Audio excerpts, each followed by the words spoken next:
America এবং Iran এই দুই দেশের মধ্যে চুক্তি কি আদৌ সম্ভব?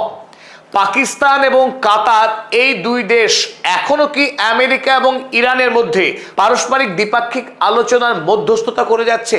যুদ্ধবিরতি চলছে নাকি ইতিমধ্যেই ইরান এবং আমেরিকা তারা যুদ্ধ শুরু করে দিয়েছে?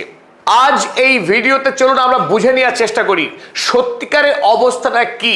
আলোচনা যদি চলে তো সেই আলোচনার কেন সমাধান হচ্ছে না, কোথায় কোথায় সমস্যা, ইসরায়েল এই আলোচনাকে পণ্ড করবার জন্য কি কি ব্যবস্থা গ্রহণ করেছে, আর আমেরিকা এই মুহূর্তে আদৌ কি স্বাধীন কোনো রাষ্ট্র নাকি ইসরায়েলের দাস, সেটাই আদ্যপান্ত বোঝার চেষ্টা করব এই আলোচনায়। আলোচনার শুরুতেই আমরা আপনাদের জানিয়ে রাখি এখনো পর্যন্ত আলোচনা চলছে আমেরিকা এবং ইরানের ব্যাকডোরে, অর্থাৎ যে মিডিয়েটর স্টেট পাকিস্তান এবং কাতার এই দুই রাষ্ট্র ইরান এবং আমেরিকার মধ্যে যোগাযোগ ও আলোচনা এখনো পর্যন্ত চালিয়ে যাচ্ছে। যদিও ইতিমধ্যেই দুবার আমেরিকা যুক্তরাষ্ট্র ইরানের উপরে হামলা চালিয়েছে, ইরানও প্রত্যাঘাত করেছে আমেরিকার ওপর, তারপরেও কিন্তু আলোচনা বন্ধ হয়নি। যদিও এই মুহূর্তে গোটা ঘটনাকে নিয়ন্ত্রণ করছে ইসরায়েল, কারণ আমেরিকা যুক্তরাষ্ট্র পুরোপুরি ইসরায়েলের উপর নির্ভরশীল। ডোনাল্ড ট্রাম্প ইরানের দেওয়া প্রায় সমস্ত প্রস্তাব মেনে নিলেও বেঞ্জামিন নেতানিয়াহু কিন্তু পুরো বিষয়টাকে ঘেঁটে দিয়েছে।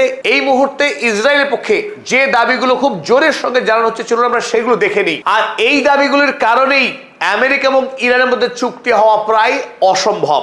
এক নম্বর দাবি যেটা ইসরায়েল এই মুহূর্তে চাইছে, dismantling of Iran's nuclear sites.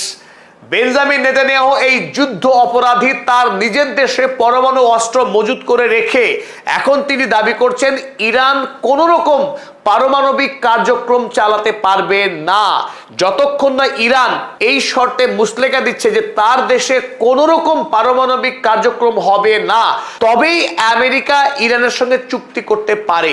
দুই নম্বর দাবি বেঞ্জামিন নেতানিয়াহুর, রিমুভিং ইরানস এনরিচড নিউক্লিয়ার মেটেরিয়াল। ইরানের কাছে 441 কেজি সমৃদ্ধ ইউরেনিয়াম আছে, এই খবর আমরা প্রত্যেকেই জানি, এবং ডোনাল্ড ট্রাম্প দাবি করেছেন একাধিকবার যে ইরানকে ওই সমৃদ্ধ ইউরেনিয়াম হয় আমেরিকার হাতে কিংবা অন্য বন্ধু রাষ্ট্রের হাতে তুলে দিতে হবে। তবে ইরানের সর্বোচ্চ ধর্মীয় নেতা মুজতবা খামেনেই তিনি জানিয়েছেন ওই এনরিচড ইউরেনিয়াম ইরান কোনো দেশে পাঠাবে না।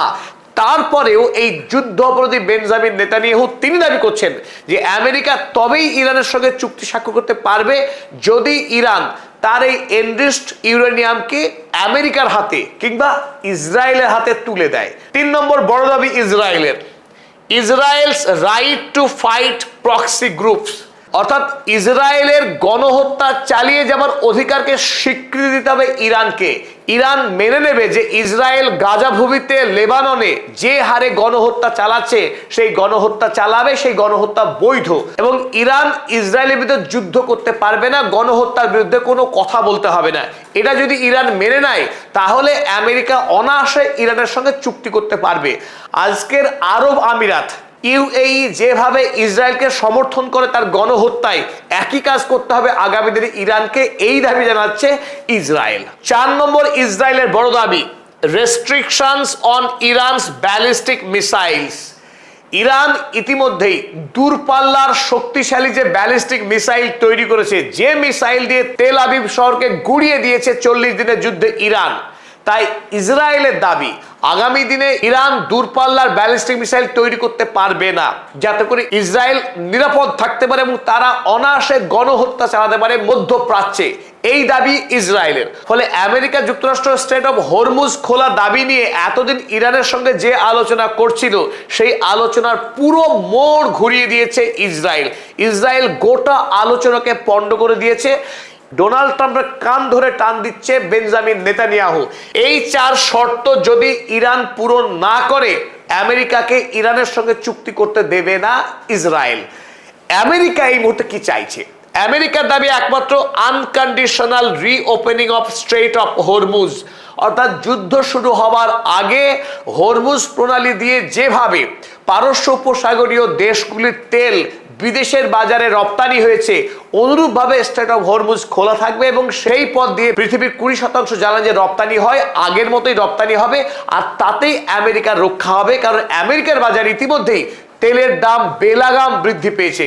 তাই আমেরিকা যুক্তরাষ্ট্রের এক এবং একমাত্র দাবি হরমুজ প্রণালীকে উন্মুক্ত করা ইরান